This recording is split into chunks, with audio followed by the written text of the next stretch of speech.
En el lujoso silencio de una mansión en Polanco, una joven vida se apagaba, no por enfermedad, sino por decisión. Valentina, una pequeña de ojos tristes, había decidido dejar de comer. El luto por su madre le había robado el apetito y la voz, sumiendo la opulenta casa en una fría desesperación. Su padre, Javier, la miraba impotente. Su abuela, doña Raquel, una matriarca de gesto duro y joyas brillantes, le ofrecía platillos gourmet que la jovencita rechazaba con la mirada perdida. La comida, antes un símbolo de unión en esa familia, ahora era un campo de batalla silencioso. La casa, con sus amplios salones y obras de arte, olía a lujo y a limpiador caro, pero se sentía vacía, helada por una tristeza que nadie sabía cómo tocar. La tensión era tan espesa que se podía cortar, y la salud de la pequeña Valentina se deterioraba con cada hora que pasaba sin probar bocado, ante la mirada frustrada de su familia. Fue entonces cuando entró Sofía Ramírez, contratada para limpiar los impecables pisos de mármol y mantener el orden de la casa. Era una mujer de mediana edad, con ropa sencilla de trabajo y manos curtidas. Su rostro reflejaba una tristeza antigua, pero su mirada era gentil y profundamente comprensiva. Vio a la niña, no como un legado o un problema, sino como un alma rota que reconocía perfectamente. Un día, mientras la familia discutía en la sala, Sofía se atrevió a acercarse a la cocina donde estaba Valentina. Sin decir palabra, le ofreció un simple polvorón casero, hecho por ella misma esa mañana, todavía tibio. Doña Raquel la vio y la fulminó con la mirada. Con voz goteando desprecio, le dijo que una simple sirvienta no debía meterse en asuntos familiares, que su lugar era con la escoba y el trapeador, no jugando a la psicóloga. Pero nadie, absolutamente nadie en esa casa, imaginaba quién era realmente Sofía. No sabían la verdad que ocultaba su mirada serena, ni el poder que guardaba en su corazón roto. Esta es una historia sobre la empatía y la soberbia, ocurrida en el corazón de la Ciudad de México. Antes de continuar con este emocionante relato, díganos en los comentarios, ¿desde qué parte de México o del mundo nos está escuchando? Queremos sentir su presencia mientras descubrimos juntos este misterio. El aire en la colonia Polanco siempre olía a privilegio, una mezcla de perfume caro, autos nuevos y el pasto recién regado de los parques exclusivos. Pero dentro de la residencia de La Vega, el aroma dominante era el de la tensión. Era una casa de arquitectura moderna, de líneas rectas y ventanales enormes que dejaban entrar una luz fría, una luz que solo servía para resaltar el polvo que nadie se atrevía a dejar posarse, y la frialdad en las relaciones de sus habitantes. Javier de la Vega, el padre de Valentina, caminaba por esos pasillos como un fantasma en su propia casa. Tras la muerte de su esposa, se había vuelto una sombra dependiente. Visiblemente abatido, su traje de diseñador siempre lucía arrugado, como si no tuviera energía ni para vestirse. Dependía por completo de la ayuda financiera de su madre, doña Raquel, y ese cordón umbilical económico lo había estrangulado, robándole la autoridad y la voz frente a ella. Doña Raquel era el pilar de hierro de la familia, una mujer acostumbrada a mandar, vestida siempre de forma impecable, con peinado firme y collares que pesaban tanto como sus órdenes. Ella despreciaba la debilidad de su hijo, y veía el luto de su nieta como una inconveniencia, una mancha en el linaje perfecto que ella quería proyectar. Para ella, todo se arreglaba con dinero y disciplina, y la tristeza era un lujo que no pensaba permitir. Junto a ella, siempre estaba Laura, la hermana de Javier, una mujer que vivía a la sombra de la matriarca y actuaba como su eco. Laura reforzaba el desprecio de su madre hacia los empleados, y era la primera en señalar cualquier supuesta falta, especialmente ahora que la casa estaba sumida en el caos emocional tras la tragedia reciente. Ambas mujeres manejaban la casa con puño de hierro, creyendo que el control era la única solución. La humillación inicial ocurrió una tarde gris. Valentina estaba sentada en la enorme mesa del comedor, inmóvil frente a un plato de sopa de fideos que ni siquiera había tocado. Doña Raquel la presionaba con voz cortante, diciéndole que debía comer, que era una niña malagradecida. Javier miraba la escena con ojos muertos, incapaz de intervenir. La tensión era insoportable. La pequeña temblaba en silencio, negándose a levantar la cuchara. Sofía, que limpiaba los vidrios cercanos, observaba la escena con el corazón encogido. Conocía esa mirada. Conocía el dolor que cerraba el estómago y el alma. Sabiendo que estaba cruzando una línea peligrosa, se acercó lentamente a la mesa. De su mandil sacó un pequeño envoltorio de papel encerado. No eran galletas de lujo, sino simples polvorones de nata, cuya receta había aprendido de su propia abuela en un pueblo de Oaxaca. El aroma dulce y casero de la canela y la nuez llenó por un momento el aire estéril del comedor. Valentina, por primera vez en semanas, levantó la mirada. Sus ojos se fijaron en la galleta que Sofía le ofrecía con una sonrisa tímida pero cálida.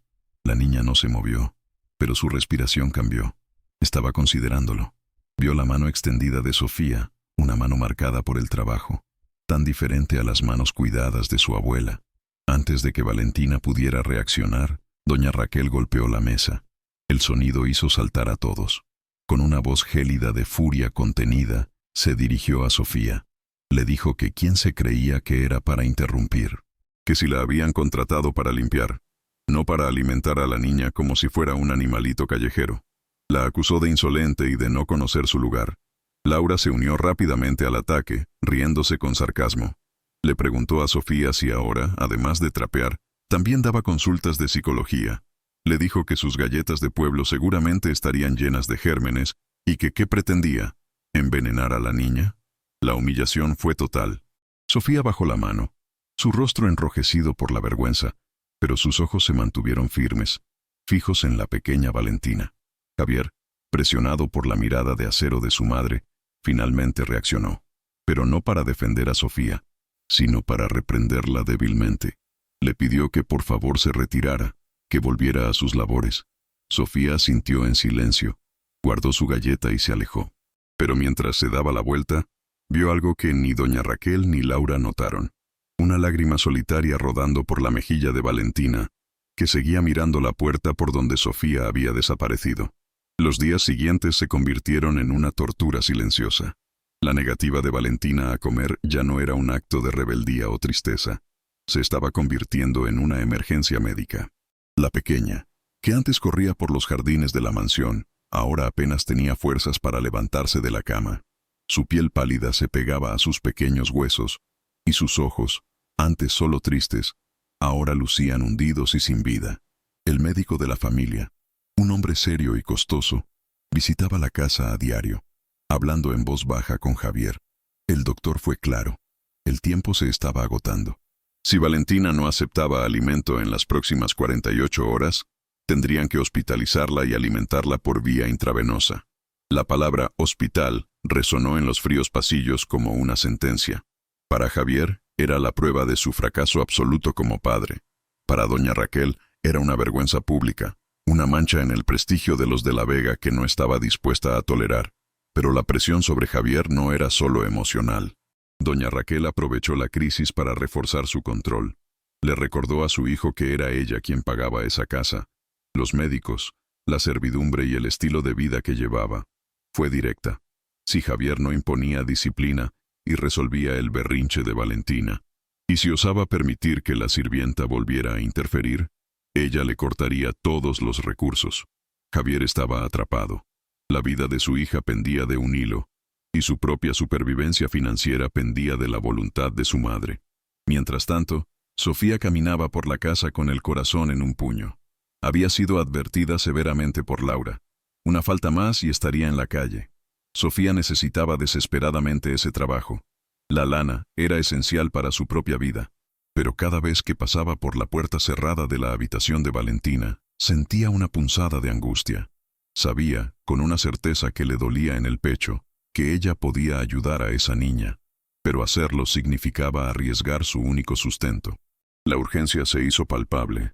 La casa se sentía como una olla a presión.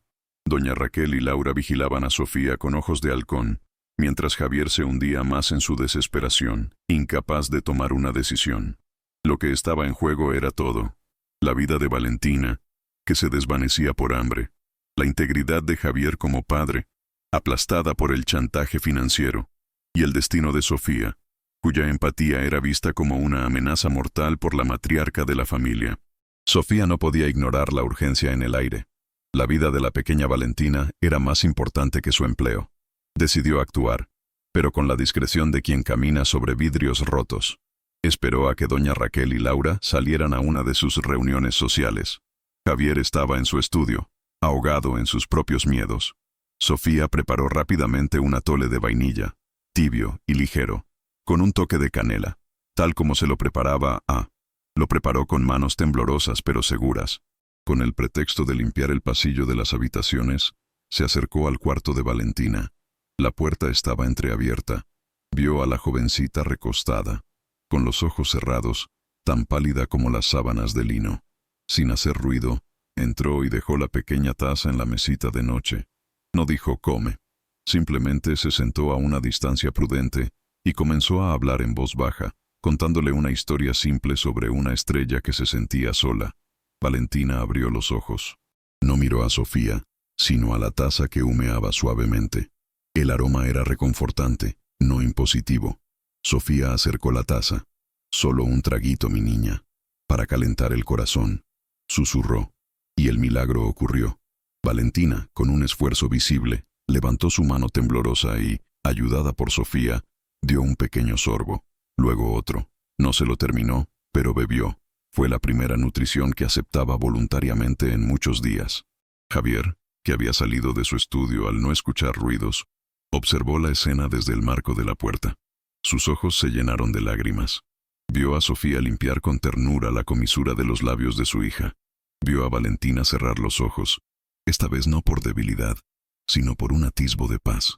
Cuando Sofía salió, Javier solo pudo murmurar un «gracias», que sonó más a una súplica. Ese pequeño acto de bondad había roto la parálisis de la casa, pero esa paz duró poco. Cuando doña Raquel y Laura regresaron, notaron el cambio. No fue algo visible, sino un cambio en la atmósfera.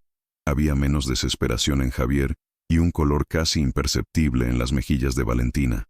Doña Raquel, con su instinto de controladora, supo de inmediato que había sido Sofía. La matriarca entendió que esa simple empleada estaba logrando lo que su dinero y su autoridad no habían podido: conectar con su nieta. Furiosa por ese vínculo que la excluía, decidió que tenía que deshacerse de Sofía de inmediato y de forma definitiva. Ya no bastaba con amenazas. Necesitaba una prueba contundente de su maldad. Habló en privado con Laura y urdió el primer plan. Era simple, vulgar, pero efectivo. Acusarla de robo. Sabía que su hijo, dependiente como era, no podría defender a una ladrona. A la mañana siguiente, mientras Sofía limpiaba el salón principal, Laura la llamó con urgencia a la cocina, pidiéndole que resolviera un supuesto derrame. Era una trampa. Mientras Sofía estaba ocupada con el desorden inventado, doña Raquel entró al salón, sacó un pesado reloj de oro de un cajón y con manos enguantadas lo deslizó en la bolsa personal de Sofía, que colgaba en el perchero de la entrada. Unos minutos después, el grito de doña Raquel resonó en toda la casa. «Mi reloj, el reloj de mi difunto esposo, ha desaparecido». Javier bajó corriendo las escaleras. Laura apareció, fingiendo sorpresa. Doña Raquel, con lágrimas de cocodrilo, paseó la mirada por la habitación y la fijó en Sofía, que había vuelto del mandado. «Fue ella», sentenció. «Desde que esta mujer entró, todo ha sido un desastre. Revisen sus cosas». Sofía palideció, negando con la cabeza, incapaz de creer la acusación. «No, señora, yo jamás». Pero Laura no la dejó terminar. Se abalanzó sobre la bolsa de Sofía y con un gesto teatral sacó el reloj de oro. «Aquí está. La atrapamos, mamá. Es una vulgar ladrona». Doña Raquel sonrió con malicia, creyendo tenerla atrapada. Pero la verdad siempre encuentra una forma de salir. ¿Y tú? ¿Qué habrías hecho en el lugar de Sofía? Cuéntamelo en los comentarios. Javier observó la escena. Su rostro una máscara de conflicto. Vio la desesperación genuina en los ojos de Sofía y la satisfacción cruel en los de su madre. Por primera vez, una duda se sembró en él. «Madre, ¿estás segura?» «Sofía no parece», empezó a decir, pero su voz era débil. La vida que había visto en su hija gracias a esa mujer luchaba contra décadas de sumisión. Doña Raquel notó la vacilación de su hijo y se enfureció aún más. Si el robo no era suficiente para convencerlo, necesitaba un arma más poderosa. El vínculo de Sofía con la niña era el problema, así que usaría ese mismo vínculo para destruirla. Descartó el robo por un momento y le siseó a Laura. «Olvida esto. Investiga su vida. Quiero saber todo de ella. Tiene que haber algo que podamos usar. Laura, eficiente en la maldad, regresó en pocas horas. La información era devastadora y perfecta para sus planes. Se acercó a doña Raquel con una sonrisa triunfante. Mamá, no lo vas a creer. Esta mujer, Sofía, perdió una hija, una pequeña de edad similar a Valentina. Murió hace unos años. Los ojos de doña Raquel brillaron con una luz fría y calculadora. Había encontrado el arma perfecta. Esa noche, doña Raquel no confrontó a Javier con gritos, sino con una falsa preocupación maternal. Se sentó a su lado, le tomó la mano y le habló con tono grave. Le dijo que había descubierto algo terrible sobre Sofía. Le contó la tragedia de la hija perdida, pero distorsionó la verdad. Pintó a Sofía no como una mujer en duelo, sino como una persona emocionalmente inestable. Hijo, esa mujer no está aquí para limpiar, le dijo con voz temblorosa y fingida. Está obsesionada. Está viendo a Valentina como un reemplazo de la hija que perdió. Es un peligro, Javier. Está proyectando su propio dolor en nuestra niña. No es empatía, es una enfermedad. La acusación era brillante en su crueldad, porque atacaba el núcleo mismo de la conexión que Sofía y Valentina habían formado. Javier sintió un escalofrío. El miedo reemplazó la duda. ¿Y si su madre tenía razón? Estaba exponiendo a su hija vulnerable a una mujer mentalmente inestable. El chantaje financiero era poderoso, pero este chantaje emocional era paralizante. Doña Raquel había logrado su objetivo. Javier ahora veía a Sofía no como una salvadora, sino como una amenaza potencial para la frágil mente de su hija. La semilla de la duda venenosa había sido plantada. Javier, con el rostro pálido y la voz quebrada por el miedo que su madre le había inyectado, llamó a Sofía a su estudio esa misma tarde. Le costaba mirarla a los ojos. Le dijo, con palabras torpes y llenas de una culpa que no podía ocultar, que sus servicios ya no eran requeridos. No la acusó directamente de obsesionada, pero le dio a entender que su presencia se había vuelto complicada. Sofía lo escuchó en silencio. La acusación, aunque velada, la golpeó con la fuerza de un huracán. Entendió perfectamente lo que doña Raquel había hecho. El dolor que vio en los ojos de Javier era el de un hombre atrapado, pero el dolor que ella sintió fue el de su propia tragedia, usada como un arma en su contra. Con una dignidad que desarmó a Javier, ella solo asintió. Se quitó el mandil, recogió sus pocas pertenencias y antes de irse, miró hacia la escalera que llevaba al cuarto de Valentina. «Que Dios la cuide», susurró, y salió de la mansión. Doña Raquel y Laura celebraron la victoria en silencio, con una copa de vino caro esa noche. Habían recuperado el control. Creían que, sin la influencia de la sirvienta, Valentina volvería a la normalidad, a su disciplina. Pero el giro del destino fue inmediato y brutal. Esa misma noche, cuando Javier intentó darle a Valentina el atole que Sofía solía prepararle, la niña giró la cabeza con una violencia sorda. Cerró los ojos y la boca. La regresión fue total. Valentina no solo dejó de comer, dejó de responder. El pequeño atisbo de luz que Sofía había encendido en sus ojos se extinguió por completo. Volvió a ser la muñeca de trapo que encontraron al principio. Javier, desesperado, le rogaba. Doña Raquel intentó usar la autoridad, ordenándole que comiera, pero Valentina parecía sorda y ciega a ellos. El silencio en la casa regresó, pero esta vez era un silencio de muerte. Un silencio que gritaba la ausencia de Sofía. Javier, aunque aterrado por la reacción de su hija, todavía estaba bajo el hechizo del miedo de su madre. Insistió en que era solo un berrinche pasajero. A la mañana siguiente, casi a la fuerza, vistió a Valentina y la mandó a la escuela, pensando que la rutina la forzaría a reaccionar. Fue el peor error de su vida. La casa quedó en una calma tensa, mientras doña Raquel aseguraba que todo volvería a la normalidad. El teléfono sonó 3 horas después. Era la directora del exclusivo colegio. Su voz no era cortés, era de pánico. Le exigió a Javier que fuera de inmediato. Valentina se había desmayado en medio del salón de clases. Se había desplomado de su silla sin previo aviso. La enfermera de la escuela la estaba atendiendo, pero la niña no reaccionaba bien. El mundo de Javier se vino abajo en ese instante. La prueba concreta de su error lo había golpeado. Javier condujo por las calles de Polanco como un loco, rompiendo todas las reglas de tránsito. Corrió por los pasillos impecables del colegio hasta la enfermería. Encontró a su hija en una camilla, más pálida que nunca, con una maestra abanicándola y la enfermera tomándole la presión. «¿Qué pasó?», gritó.